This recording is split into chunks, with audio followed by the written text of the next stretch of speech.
Hello friends, ಎಲ್ಲರಿಗೂ ನಮಸ್ಕಾರಗಳು. ಸಾಹಿತ್ಯ ಸಾಹಿತ್ಯ ನಿಮ್ಮೆಲ್ಲರಿಗೂ ಸ್ವಾಗತ. ಫ್ರೆಂಡ್ಸ್, ನನಗೆ ಇವತ್ತಿನ ಈ ಒಂದು ವಿಡಿಯೋದಲ್ಲಿ ವೈಕುಂಠ ಏಕಾದಶಿಯ ಪೂಜೆ ಮಾಡುವಂಥ ಒಂದು ಶುಭ ಮುಹೂರ್ತಗಳು, ಹಾಗೆಯೇ ದೀಪಾರಾಧನೆ. ನನಗೆ ಅಕ್ಕಿತಿನ ದೀಪಾರಾಧನೆ ಬಗ್ಗೆ ತಿಳಿಸ್ಕೊಡ್ಲಿಲ್ಲ, ಪೂಜಾ ವಿಧಾನ ಅಷ್ಟೇ ತಿಳಿಸ್ಕೊಟ್ಟಿದ್ದೆ. ಇವತ್ತಿನ ವಿಡಿಯೋದಲ್ಲಿ ನಾನು ನಿಮಗೆ ಅಕ್ಕಿತಿನ ದೀಪಾರಾಧನೆ ಯಾವ ರೀತಿ ಮಾಡಬೇಕು, ಎಷ್ಟು ದೀಪಗಳನ್ನು ಬಳಸಬೇಕು ಅಂತ ತಿಳಿಸ್ಕೊಡ್ತಾ ಇದ್ದೇನೆ. ಹಾಗೆಯೇ ಉಪವಾಸದ ಬಗ್ಗೆ ಮತ್ತಿಷ್ಟು ಮಾಹಿತಿಯನ್ನು ಕೊಡ್ತಾ ಇದ್ದೇನೆ, ಬನ್ನಿ ತಿಳಿದುಕೊಳ್ಳೋಣಂತೆ. ಮೊದಲಿಗೆ ನಾವು ಅಕ್ಕಿತಿನ ದೀಪಾರಾಧನೆ ಬಗ್ಗೆ ತಿಳಿದುಕೊಳ್ಳೋಣಂತೆ. ಅಕ್ಕಿತಿನ ದೀಪಾರಾಧನೆ ನೀವು ಎಷ್ಟು ಮಾಡ್ತೀರೋ ಅದ್ರ ಮೇಲೆ ನೀವು ನೀವು ಸಿದ್ಧತೆ ಮಾಡ್ಕೋಬೇಕು. ನೀವು ಅದನ್ನು ಸಹ ಮಾಡಬಹುದು, ಆದರೆ ಈ ಏಕಾದಶಿಯ ಪ್ರಯುಕ್ತ 7 ಅಕ್ಕಿತಿನ ದೀಪಾರಾಧನೆ ಮಾಡುವಂಥದ್ದು ತುಂಬಾ ಒಂದು ವಿಶೇಷವಾಗಿರುವಂಥದ್ದು. ನೀವು ಪುಟ್ಟದಾಗಿ ಸಹ 7 ಒಂದೊಂದು ಸಿದ್ಧತೆ ಮಾಡ್ಕೋಬೋದು, ದೊಡ್ಡದಾಗಿ ಸಹ ನೀವು ಮಾಡ್ಬೋದು. ನಿಮಗೆ ಇಷ್ಟ ಬಂದಂತೆ ನೀವು ಅಲ್ಪ ಸ್ವಲ್ಪ ನೀವು ಬದಲಾವಣೆ ಮಾಡ್ಕೊಂಡು ನೀವು ಮಾಡ್ಕೋಬಹುದಾಗಿರ್ತದೆ. ಮೊದಲಿಗೆ ನೀವು ಸ್ವಲ್ಪ ಮಟ್ಟಿಗೆ ನೀವು ಎಷ್ಟು ಮಾಡ್ತೀರೋ, ನೀವು ದೊಡ್ಡದಾಗಿ ಪುಟ್ಟದಾಗಿ ಅಷ್ಟು ಮಟ್ಟಿಗೆ ನೀವು ಅಕ್ಕಿ ಹಿಟ್ಟನ್ನು ತೆಗೆದುಕೊಳ್ಳಿ. ಅದಕ್ಕೆ ನೀವು ಸ್ವಲ್ಪ ಮಟ್ಟಿಗೆ ಅರಿಶಿನವನ್ನು ಹಾಕಿ. ಅರಿಶಿನ ಯಾಕಪ್ಪ ಅನ್ನೋದಾದರೆ ಅದು ಹಳದಿ ಬಣ್ಣ ಆಗಿರ್ತದೆ, ವೆಂಕಟೇಶ್ವರ ಸ್ವಾಮಿಗೆ ತುಂಬಾ ಪ್ರಿಯವಾಗಿರುವಂಥದ್ದು. ಸೊ ಆ ಕಾರಣಕ್ಕೆ ಸ್ವಲ್ಪ ಮಟ್ಟಿಗೆ ಅರಿಶಿನವನ್ನು ಹಾಕಿ, ಅದಕ್ಕೆ ನೀವು ಬೆಲ್ಲವನ್ನು ನೀವು ಕುಟ್ಟಿ ಪುಡಿಯಾಗಿ ಸಹ ಮಾಡಿಕೊಂಡು ಹಾಕ್ಬೋದು, ಇಲ್ಲವಾದಲ್ಲಿ ಬೆಲ್ಲದ ಪಾಕ ಸಹ ಹಾಕ್ಬೋದು. ಒಟ್ಟಾರೆ ನಿಮಗೆ ಯಾವ ರೀತಿ ಇಷ್ಟವಾಗ್ತದೆ ಆ ರೀತಿ ನೀವು ಹಾಕ್ಬೋದು. ಆಮೇಲೆ ಸ್ವಲ್ಪ ಮಟ್ಟಿಗೆ ಏಲಕ್ಕಿ ಪುಡಿಯನ್ನು ಸಹ ನೀವು ಹಾಕಿ, ಅದು ತುಂಬಾ ಒಳ್ಳೆಯದು.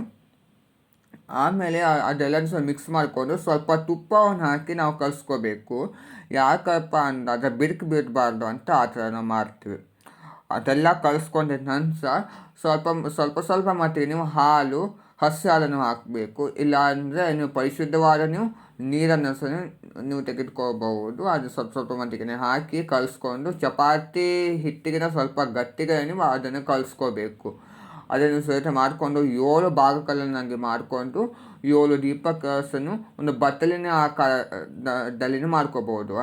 ಅಂದರೆ ನೀವು ಕೈಯ ಬಯಲಿಗೆ ಸ್ವಲ್ಪ ಮಟ್ಟಿಗೆ ತುಪ್ಪವನ್ನು ಸವರಿ ಆ ಒಂದು ದೀಪದ ಏನಿರ್ತದೆ ಆ ಉಂಡೆ ಅದನ್ನು ಬತ್ತಲಿನ ಆಕಾರದಲ್ಲಿ ಕೊಡ್ತಾ ಹೋಗಿದ್ರೆ ಅದು ಆಯಿತು, ದೀಪ ಸಿದ್ಧವಾಗ್ತದೆ. ತುಂಬ ಸರಳವಾಗಿಯೇ ಮಾಡಿಕೊಳ್ಳುವಂಥದ್ದು.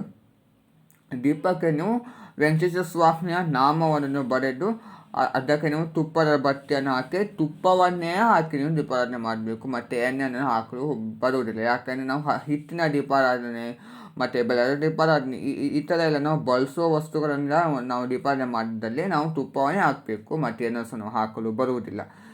ಇಷ್ಟರ ಮಟ್ಟಿಗೆ ನೀವು ಸಿದ್ಧತೆಯನ್ನು ಮಾಡಿಕೊಳ್ಳಿ. ನಂತರದಲ್ಲಿ ನೀವು ಒಂದೇ ಪ್ಲೇಟ್ನಲ್ಲಿ 7 ದೀಪವನ್ನು ಇಟ್ಟು ತುಪ್ಪವನ್ನು ಹಾಕಿ ನೀವು ದೀಪಾರಾಧನೆ ಮಾಡಬಹುದು. ಇಲ್ಲಾಂದರೆ ನೀವು ಸುತ್ತಲೂ ಸಹ ದೇವರ ಸುತ್ತಲೂ ಸಹ ನೀವು ಅದನ್ನು ಜೋಡಿಸ್ಕೊಂಡು ನೀವು ದೀಪಾರಾಧನೆ ಮಾಡಬೇಕು. ದೀಪಾರಾಧನೆ ಮಾಡಿದ ಮೇಲೆ ನೀವು ಹಾಗೆ ಇರಲು ಬರುವುದಿಲ್ಲ, ಅದನ್ನು ಬೆಳಗಬೇಕು. ಬೆಳಗಿದ್ದರೆ ನಮಗೆ ಪೂರ್ತಿಯಾಗಿ ನಮಗೆ ಪ್ರತಿಫಲ ಸಿಗುವಂಥದ್ದು. ಇಷ್ಟು ನೀವು ದೀಪಾರಾಧನೆ ಬಗ್ಗೆ ತಿಳಿದುಕೊಳ್ಬೇಕಾಗಿರುವಂಥದ್ದು. ನೀವು ಎಷ್ಟಾಗಿ ಅದು ತುಪ್ಪದ ದೀಪವನ್ನು ಹಚ್ಚಿಟ್ಟು ನೀವು ಪೂಜೆ ಮಾಡ್ಕೋಬಹುದು. ನಿಮಗೆ ಇಷ್ಟೆಲ್ಲ ಮಾಡಲಿಕ್ಕಾಗಲ್ಲ ಅನ್ನೋದಾದರೆ 2 ತುಪ್ಪದ ದೀಪವನ್ನು ಹಚ್ಚಿಟ್ಟು ಸಹ ನೀವು ಸರಳವಾಗಿ ನೀವು ಪೂಜೆಯನ್ನು ಮಾಡ್ಕೋಬಹುದು. ಈಗ ಪೂಜೆ ಮಾಡುವಂಥ ಒಂದು ಮುಹೂರ್ತಗಳನ್ನು ತಿಳಿದುಕೊಳ್ಳೋಣಂತೆ. ನಮಗೆ ಸೂರ್ಯೋದಯವಾಗಿರುವಂಥದ್ದು ನಮಗೆ ಈ ಸಲ ನಾವು 30ನೇ ತಾರೀಕು ಮಂಗಳವಾರ ಈ ವೈಕುಂಠ ಏಕಾದಶಿಯನ್ನು ಆಚರಣೆ ಮಾಡ್ತೇವೆ. ಆವತ್ತಿನ ದಿವಸ ನಮಗೆ ಸೂರ್ಯೋದಯದ ಸಮಯ ಬೆಳಿಗ್ಗೆ 6:44 ಇರುವಂಥದ್ದು. ಸೊ ನಮಗೆ ಈ ಸಲ ಧನುರ್ಮಾಸದಲ್ಲೇ ಈ ಏಕಾದಶಿಯು ಬಂದಿರೋದ್ರಿಂದ ನಾವು ಬೆಳಿಗ್ಗೆ ಬ್ರಾಹ್ಮಿ ಮುಹೂರ್ತದಲ್ಲೇ ಪೂಜೆ ಮಾಡಿಕೊಳ್ಳುವಂಥದ್ದು ತುಂಬ ಒಂದು ವಿಶೇಷವಾಗಿರುವಂಥದ್ದು. ಸೊ ನಿಮಗೆ ಬ್ರಾಹ್ಮಿ ಮುಹೂರ್ತ ಬೆಳಿಗ್ಗೆ 5:24 6:20 ಇರ್ತದೆ. ಯಾಕಂದರೆ ನಮಗೆ ಸೂರ್ಯೋದಯ ಸಹ ಸ್ವಲ್ಪ ನಿಧಾನವಾಗಿ ಇರುವುದರಿಂದ ನಮಗೆ ಬ್ರಾಹ್ಮಿ ಮುಹೂರ್ತ ಸಹ ತುಂಬಾ ಪಕ್ಕದಲ್ಲೇ ಇರುವಂಥದ್ದು. ಸೊ ಆ ಕಾರಣಕ್ಕೆ ನೀವು ಈ ಒಂದು ಬ್ರಾಹ್ಮಿ ಮುಹೂರ್ತದಲ್ಲಿ ನೀವು ಪೂಜೆ ಮಾಡ್ಕೋಬಹುದು. ಅದನ್ನು ಹೊರತುಪಡಿಸಿ ಅಂದರೆ ನಿಮಗೆ ತಪ್ಪಿದ್ದಾದಲ್ಲಿ ನಂತರ ನಮಗೆ ಬರುವಂಥದ್ದು ಅಮೃತ ಕಾಲ ಬೆಳಗ್ಗೆ 7:49 8:19 ನೀವು ಪೂಜೆಯನ್ನು ಮಾಡ್ಕೋಬಹುದು. ಅದು ಸಹ ತುಂಬ ಒಂದು ವಿಶೇಷವಾಗಿಯೇ ಇರುವಂಥದ್ದು.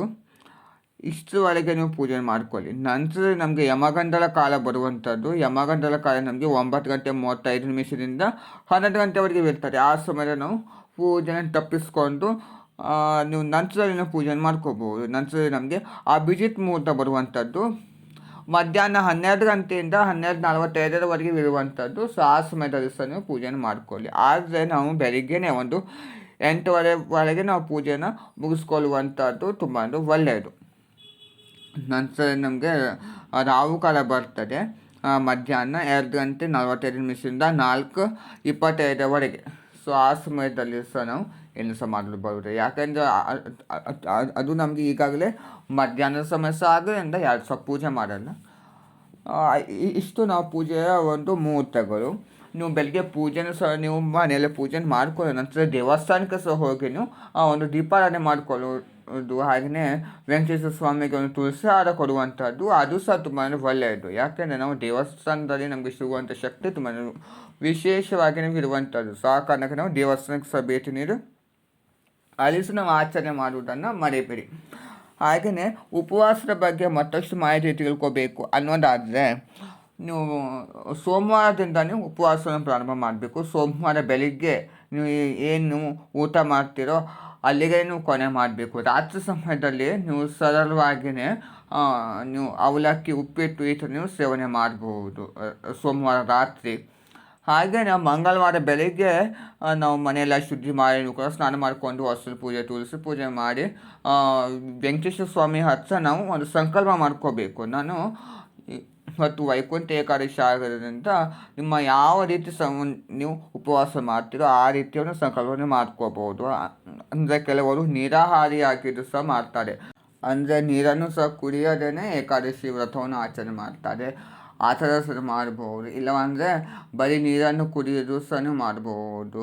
ಅದು ಸಹ ಆಗಲ್ಲ ಅಂದರೆ ಹಾಲು ಹಣ್ಣು ಈ ಥರ ಸಹ ನೀವು ಸೇವಿಸ್ಕೊಂಡು ನೀವು ಈ ಉಪವಾಸವನ್ನು ಆಚರಣೆ ಮಾಡ್ಬೋದು. ಆದರೆ ಏಕಾದಶಿ ಆಚರಣೆ ಮಾಡೋದಂತ ಮಾತ್ರ ಮರೆಯಬೇಡಿ. ಯಾಕೆ ಅಂದರೆ ಇದು ನಮಗೆ 24 ಏಕಾದಶಿ ಆಚರಣೆ ಮಾಡುವಂಥ ಒಂದು ಫಲ ಸಿಗುವಂಥ ವಿಶೇಷವಾದ ವೈಕುಂಠ ಏಕಾದಶಿ ಆಗಿರುವಂಥದ್ದು. ಎಲ್ಲರೂ ಸಹ ಆಚರಣೆ ಮಾಡಿ ಅದು ಮಿಸ್ ಮಾಡಿಕೊಳ್ಳೋದಂತ ಮಾತ್ರ ಮರೆಯಬೇಡಿ.